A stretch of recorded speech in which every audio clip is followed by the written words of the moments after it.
about the lecturate. What happens? Lecturate is the sixth task of the GTO series. Now, what you have to do?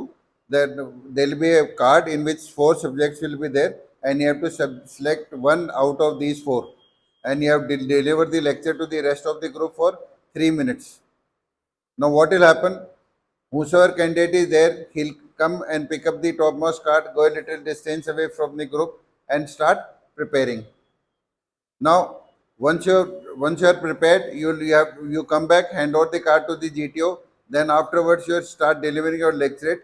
After 2.5 minutes are over, the GTO will give the knock once that 30 seconds are left. You should try and wind up your subject.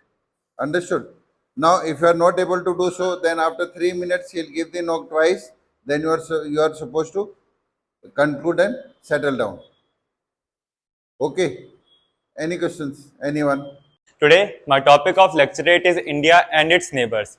As it is said that you can change your friends, but you can't change your neighbors. Same is in the international relations. India is a vast country who share its land borders with 7 countries named Bangladesh, China, Pakistan, Nepal, Myanmar, Bhutan, and Afghanistan. Also, India share its marine border with 3 countries named Sri Lanka, Indonesia, and Maldives.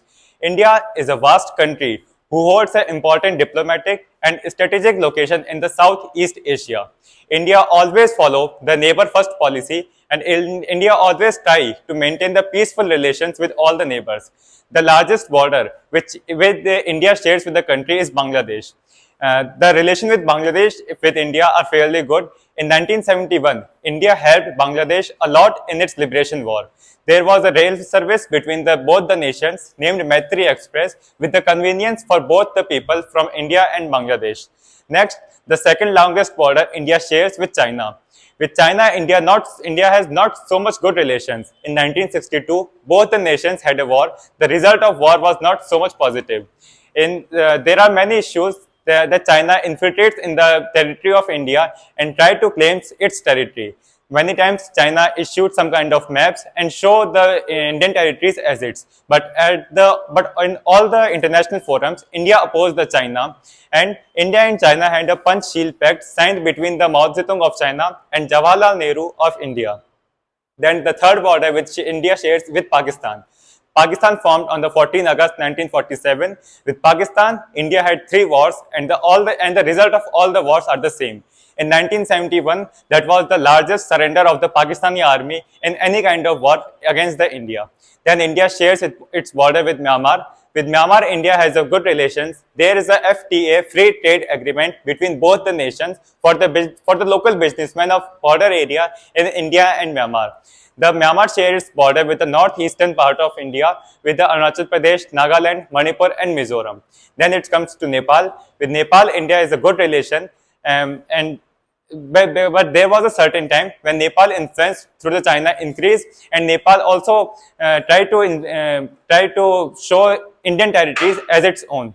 Then the shortest border India share is with Afghanistan. Afghanistan touches the Pak-occupied Kashmir, which was originally a part of India. But through is the good and brilliant diplomacy, India tries to maintain the better relations with all its neighbors, and in many aspects, India is able to make the peaceful relations except few countries. Also, in the maritime borders, India shares border with Maldives, China, Maldives, Sri Lanka, and Indonesia. And there are many times where then India helps its neighbors. Thank you. And my topic is new education policy. So all of us know that education is the most important part of our life, and our new education policy also aims at the bright future of youth of India. And our new education policy replacing the 34-year-old national policy of education 1986 and aims to reform many changes in the Indian education system that are as follows.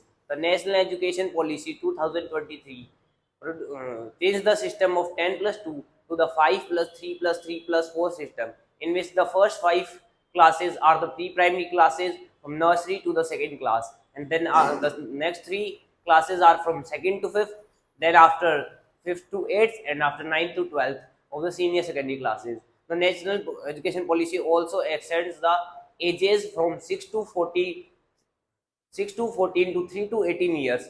The first 3 classes of 3 to 6 are preschooling, and from 6th grade onwards, the vocational learning starts from the 6th grade onwards, and all internships also.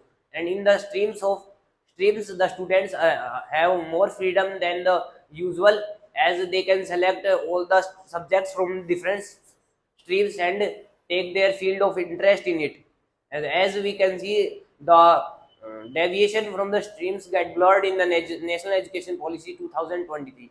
And in the National Education Policy 2023, there are many reforms, such as in the college education. There are every year there is a certificate for the skill based, and there is many more certificates for the diploma or other master's degrees. And in the National Education Policy, there are more reforms for the schools, that the rote learning is eliminated from the school, and the creative thinking are enforced to the students, that they can be do creative thinking and can enhance their future for the bright purposes.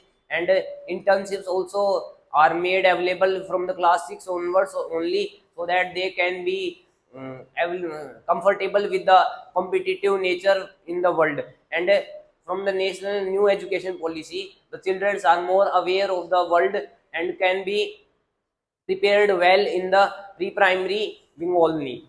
And in the new education policy, the bright students can also make the career before in the schooling only. They can take their field of interest and can pursue it, and after 1 year they can also leave the interest due to their lack of consciousness, and after that they can choose any field of interest other than it.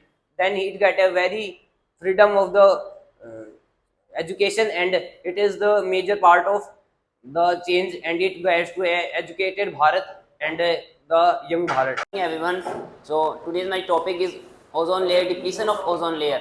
So now let's discuss what is ozone layer. Ozone layer comprises of O3 molecules which is situated in the stratosphere layer of atmosphere, which is about 20 to 30 kilometers above the earth's surface. Now let's discuss about the depletion of ozone layer. The main reasons for the depletion of ozone layers are the harmful gases releasing from the petrol or diesel engine vehicles, and the chlorofluorocarbons releasing from the air conditioner or refrigerators. Now the chlorine atoms from CFCs react with the O3 molecules and destroy the bonds of O3 molecules, so that the O3 gets the ozone layer gets depleted, due to which the harmful UV radiations came direct contact into the earth's surface, which can harm the skin of the human beings, and will also impact on the natural phenomena and the trees and the flora and fauna. Now let's discuss the ways to stop the depletion of ozone layer. First, we have to reduce the use of chlorofluorocarbons, the air conditioners, the refrigerators, and the pesticides which are inculcated in the water vapors, which can cause to deplete the ozone layers. The chlorine molecules will destroy the ozone molecules, and the O3 molecules can have the ability to absorb UV radiations, but if they get depleted, the UV radiations will fall directly to the earth. But for this to prevent, we have to take some major steps. The scientists are suggesting some ways to prevent the depletion of ozone layer, and for that the main reasons which come into the research, that are the chlorine atoms and bromine atoms which are destroying ozone layer. So we have to reduce the use of vehicles. We have to move on to the electric vehicles, so that the less amount of harmful gases are prevented. And the another major issue is that the harmful gases releasing from the industries, such as nitrous oxide and sulfur dioxide, which are mixing with the water vapors and making acid, which is also contributing in the depletion of ozone layer. And the increasing level of global warming. The global warming is increasing day by day, as the average temperature of earth is increasing, because direct sunlight is touching the earth surface. So average temperature of earth is also increasing. We can see that in the summer the temperature goes up because of the direct sunlight. So global warming is another issue, and the increasing levels of water levels, because due to global warming the glaciers are melting and the sea levels increasing. So that are the major issues which are faced by due to the depletion of ozone layer. Thank you. Good morning, gentlemen. For today's lecture, my topic is India's role in World Forum. So, India, with its largest democracy and largest population, play a pivotal role in international arena. India, with its growing economy and geological strategic geological location and its active participation in different world organizations, play a key role in World Forum. We can see that India is a member of different international organizations such as UN. India is a founding member of UN and actively participated in its various bodies. India is prominent participating in UN peacekeeping missions, which show its commitment towards the world security and peace. India is also member of our WTO, World Trade Organization, and advocates for the interest of developing countries and promotes fair trade in the global market.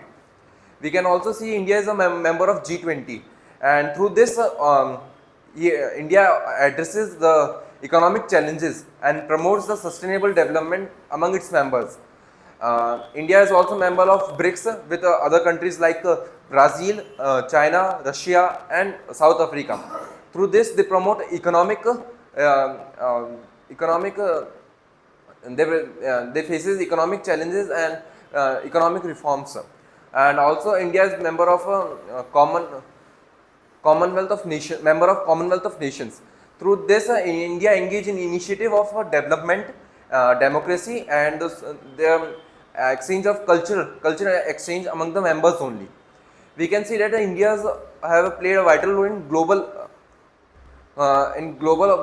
like we can see in climate change. India is moving towards the renewable energy resources. India has made a social its alliance with solar power alliance with different countries and promote solar power. And India itself has the largest solar power plant in itself, which is in Jodhpur. We can see in medicine and healthcare department also India play a vital role. India provides cheap and hygienic herbal medicines to all over the world, which is quite affordable for the countries as compared to other countries that provide. India also provides humanitarian aid to the countries that are affected by disasters and also conflicts, and always take the initiative providing them the facilities. We can see that India has also made its strategic alliance with different countries, with different superpower countries like United Nations, Russia, and also some European countries and Japan, to promote, to increase its economy and also it's a factor in a world forum.